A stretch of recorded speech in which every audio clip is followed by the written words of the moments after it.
So I am Diane Hirshberg. I am an associate professor of education policy, and I'm going to talk about some of the work we are doing now at ISER, in particular around these areas.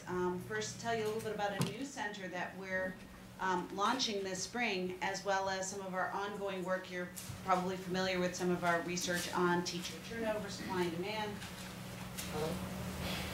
Let's just go out. Might be touching the bottom. Oh. I'm going to turn it off. Oh, it's in. We're going to switch out the battery real quick. Here, Diane? Yeah. Yeah. And then work we're doing on rural and indigenous education, and then some of our work and program evaluation very briefly.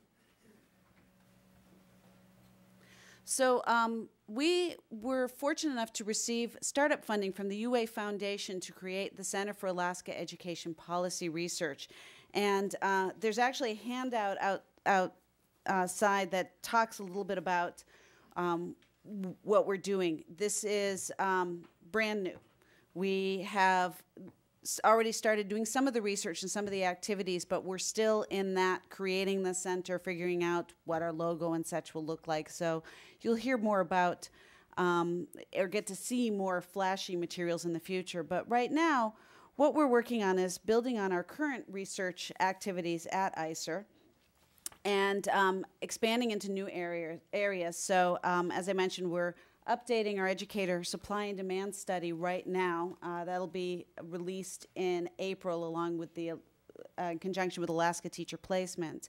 We're adding higher education research and career technical education research. So for example, we're looking at some of the broad issues of higher education financial aid, kind of alongside the legislature's discussion about the Alaska Performance Scholarship and some of the needs-based initiatives. We want to try to help contextualize that so that kind of next step decisions can be informed by some of this research. We're also collaborating with Career and Technical College at UAA on their proposal for the Trade Adjustment Assistance Community College and Career Training Grants. This is the money that the state gets, the Department of Labor gets, to help counter the loss of jobs that have gone overseas. So there's an effort to have a statewide coordinated effort at providing retraining opportunities in the state, and we'll be involved on the evaluation end and also on some of the research. We are also building education policy research capacity across the UA system. So we are coordinating with the deans of education across the 3 major campuses. We've started a faculty mini grant initiative. We've awarded our first 2 grants this semester, and we're going to be awarding some more to try to support faculty in thinking about doing policy research as opposed to just research on practice, which is most of what has happened in the state. We're also supporting undergraduate research interns with the hope that they will go on to graduate school and come back to continued research. Working closely with the First Alaskans Institute, the Alaska Native Policy Center, on some of our research, supporting some doctoral students in terms of their research at UAF, and we'd like to create a visiting scholars initiative.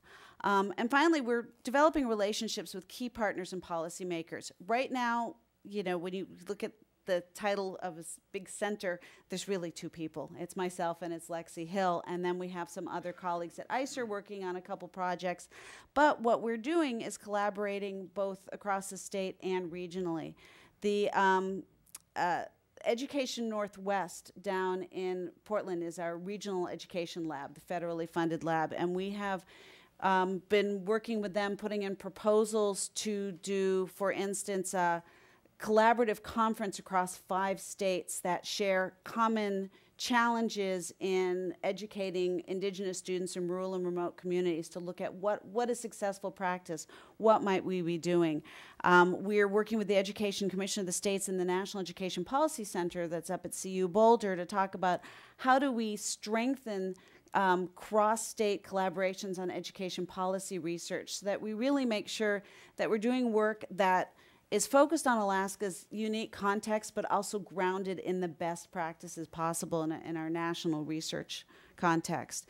And then, of course, the other major challenge is for us to create a plan to have sustained funding. We're in the process of writing proposals for grants and looking at other ways that we can grow this center into something that can stand on its own within ISER. And so, as I noted, we will be updating the teacher supply and demand study, and some of you have probably, the legislators would have heard on the education committees, the SB 241 report on the university's efforts to meet the state's needs for teachers. We've been involved with that effort.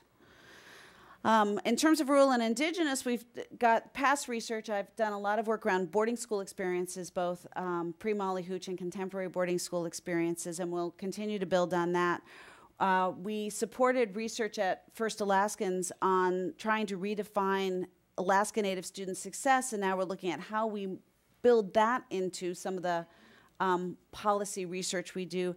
And finally, we're launching a study to look at models for providing rural education. We've been doing kind of a survey of, across the globe really, of different models being used with indigenous, rural, and remote communities, whether we're looking at Greenland or New Zealand or Hawaii and the Southwest, to see what seems to be successful, what might be different approaches we might take in our state, given that we have for so long not been successful as we would like to be in our rural schools. And then we are involved with program evaluation across a number of projects, whether federally funded teacher quality enhancement initiatives at UAA, working with the Anchorage School District, Alaska Pacific University, and we've got a new project Marie Lowe is heading, working with children of military personnel in the Anchorage School District who are dealing with these transitions and the challenges of having parents who are deployed. That's funded by the Department of Defense.